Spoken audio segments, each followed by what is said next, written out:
follow the path.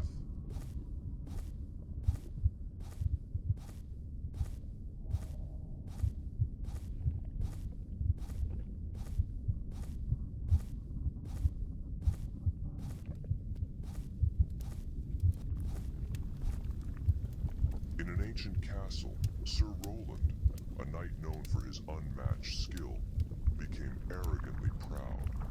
He believed no one could defeat him. One night, a shadowy figure challenged him to a duel. Dismissing the figure as beneath him, Roland fought and was swiftly overpowered. The figure revealed itself as Death, come to claim his soul for his hubris. Roland's pride had led him to an early grave, and his spirit was cursed to wander the castle, warning others of the dangers of pride.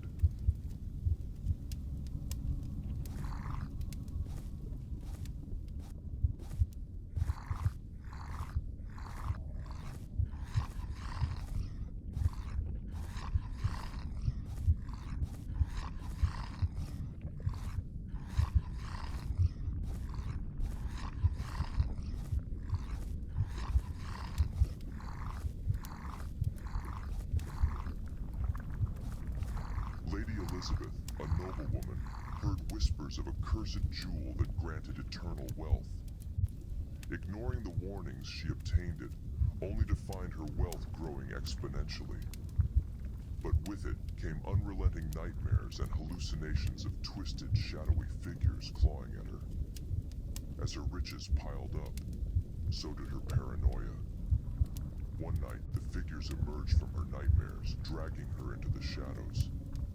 Her mansion was found empty, save for the jewel, lying in a pool of her blood.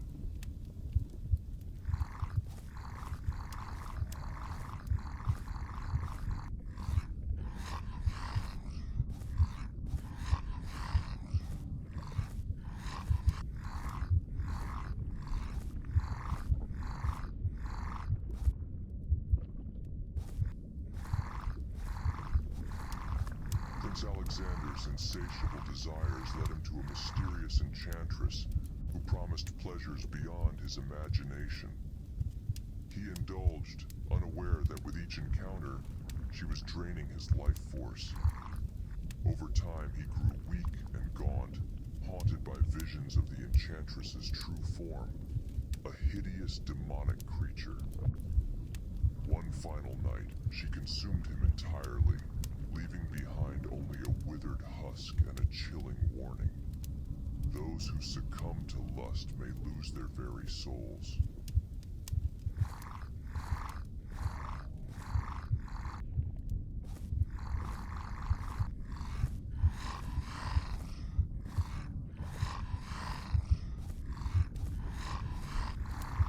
Lady Margaret's envy of Lady Isabel's beauty turned her heart black. She sought a dark witch in the forest who offered her a potion to steal Isabel's beauty. Drinking it, Margaret transformed into a grotesque monster, reflecting the envy in her heart. Horrified by her own appearance, she fled into the forest where she remains, a hideous reminder of the price of envy. Villagers say they can still hear her cries of regret echoing through the trees.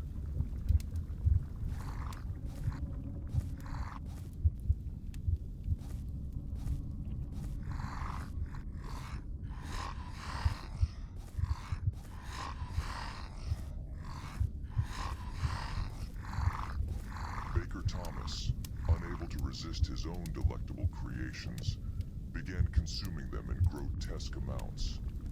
His body grew grotesquely swollen, and he became a recluse, hiding from the world. One stormy night, his house collapsed under the weight of his own gluttony, trapping him inside. Rescuers found only a massive, pulsating mound of flesh and pastry, with no trace of Thomas. The village bakery remains abandoned, with whispers that his spirit haunts it, forever hungry.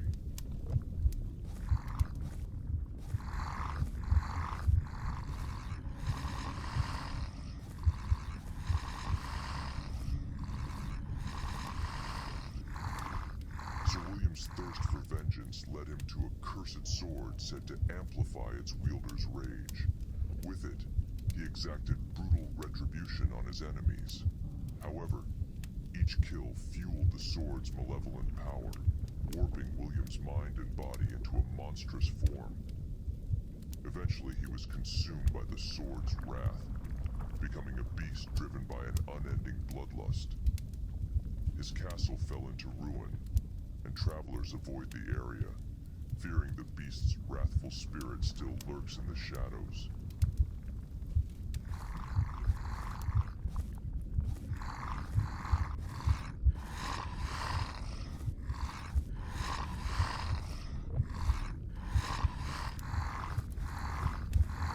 Farmer John, consumed by laziness, ignored the needs of his farm. One evening, a mysterious fog rolled in, and with it came sinister whispers, urging him to rest and neglect his duties further. As he succumbed, the fog thickened, and ghastly figures emerged, taking over his farm. When the villagers came to check on him, they found only an overgrown, desolate land, with John's skeletal remains seated in his chair, forever cursed to an eternity of idleness.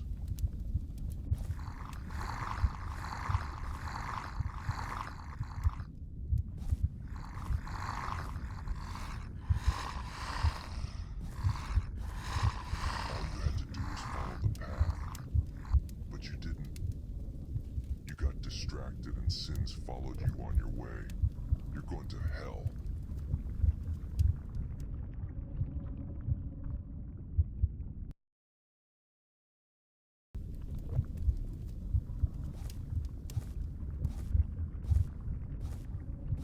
Just follow the path.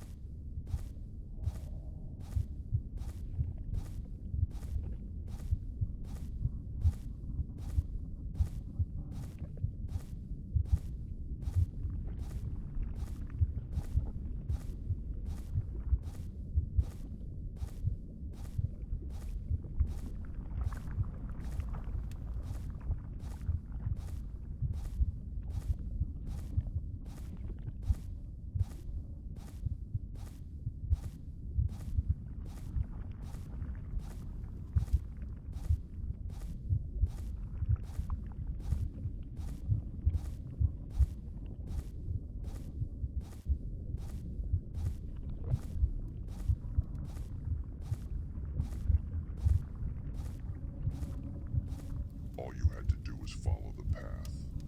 And you did. You were not distracted, and sins did not follow you on your path. You're going to heaven.